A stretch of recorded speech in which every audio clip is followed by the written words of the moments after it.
Hi, my name is Matthew Jester. I'm just making a really quick video going over what hypnosis actually is and just some basics of it. So, anyways, I have a certificate of completion here just showing that I am certified in hypnosis and that I am competent in the field of hypnosis.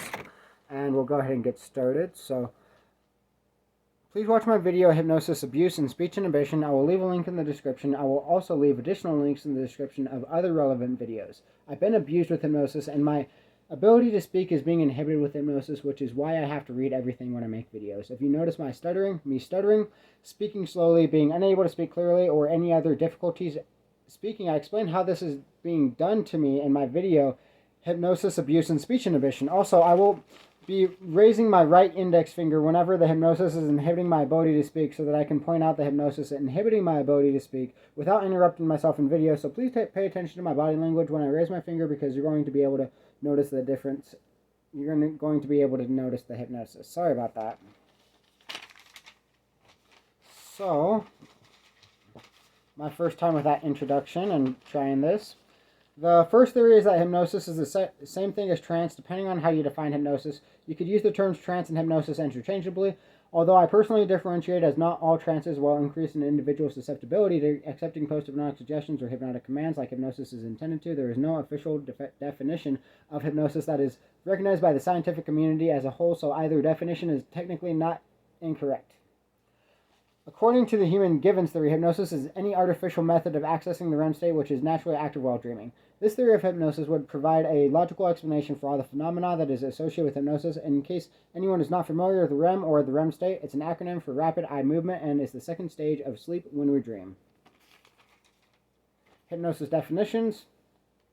Somnambulism. Somnambulism is the medical terminology for sleepwalking, and in hypnosis is a deep stage of trance that mimics a very similar appearance to sleepwalking, which is why this stage of trance was named somnambulism. This is the stage of trance known to produce the most profound effects and is when post-hypnotic suggestions are primarily given. Post-hypnotic suggestions. Post-hypnotic suggestions are the instructions and or commands given to subjects while in somnambulism that are carried out upon waking from trance or after specified hypnotic cues or after a specified date and or time.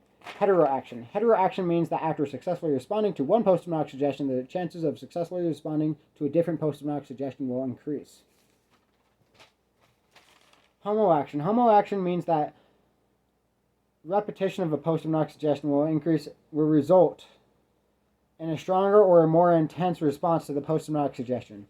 Critical factor or critical faculty. The critical factor or critical faculty is not a part of the brain or a tangible object. It is just a concept, although a very real concept, just like time, the conscious mind, or the unconscious mind.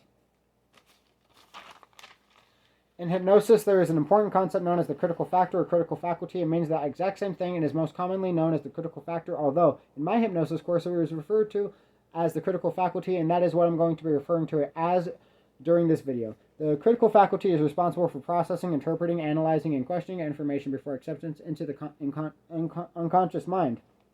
The critical faculty is commonly described as a filter, firewall, or barrier in between the conscious and unconscious mind that is responsible for processing, questioning, interpreting, and analyzing whether or not the information should be accepted or rejected as true or false in order to develop an accurate understanding of reality. An oversimplified understanding of what the critical faculty is the conscious awareness and short-term memory, although they're not the same things. Short-term memory is a form of memory. The critical faculty is information processing, and the conscious mind is responsible for much more than processing information and short-term memory. The critical faculty is capable of processing a lot of information very quickly, although it is limited in its information processing capabilities. The critical faculty is limited to processing 7 plus or minus 2 bits of information at a time. That is 5 to 9 bits of information at a time. Similar to short-term memory in regards to remembering phone numbers, as an example. Children under the ages of 7 have underdeveloped critical faculties that readily accept information without questioning, processing, analyzing, or interpreting the information. An example of this would be how children will believe in the Easter Bunny, Santa Claus, and the Tooth Fairy in the deep hypnotic trance known as somnambulism. The critical faculty can be less capable of rejecting information than that of a small child's. Hypnosis will bypass the critical faculty in a variety of ways that suggestions will be accepted by the unconscious mind without being questioned or analyzed.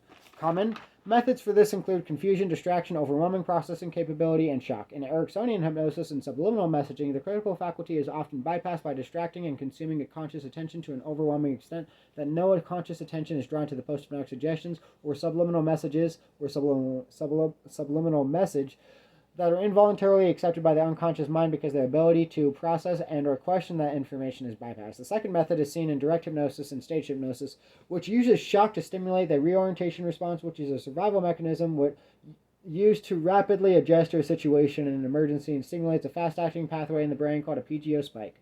During the reorientation response, processing capabilities are limited and the critical faculty can sometimes be bypassed, which can result in automatic or immediate acceptance of sensory stimuli and even the suggestion to sleep, inducing the subject into somnambulism. During the reorientation response, the mind is reorienting all sensory stimuli and information simultaneously, resulting in an overload of information that overwhelms the critical faculty's processing capability. Stimulating the reorientation response in a PGO spike is often used in rapid inductions to induce somnambulism in less than 5 minutes and used in instant inductions to induce somnambulism in less than 1 minute.